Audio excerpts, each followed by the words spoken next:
Tunajua taifa la Senegal ni taifa ambalo lina mwamko mkubwa sana kwenye kuinua vipaji vya vijana, na tunajua wana academy nyingi sana. Kwa mfano Wafaransa, Wajerumani wana academy nyingi sana pale Senegal, ndio maana inapelekea vijana wao kuwa na michezo mizuri sana katika hizi stage za mashindano ya vijana. Wewe unaamini kwamba kupitia mechi ya leo ambayo Serengeti Boys watacheza, wakifanikiwa kuibuka na ushindi, itakuwa ni upenyo kwa mataifa mengine kuona kwamba Tanzania kumbe kuna vipaji vya watoto waje ili waje kuvichukua au ili waviendeleze? Mimi naamini ukiangalia ukanda wa Afrika Mashariki huu, sidhani kama kuna nchi na tuzidi kwenye swala la vipaji. Changamoto inapokuwepo ni ile kwamba tunaviendeleza vipi.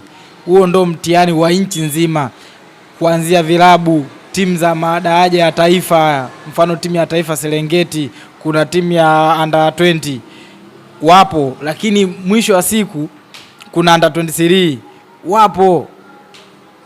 Lakini wakina Wilfred Nangu umeona, nadhani wanashiriki ligi kuu, wanacheza vizuri, lakini issue inapokuja ni ule muendelezo, kwamba je, huyu mchezaji tunampa platform ipi ili afanye vizuri nje.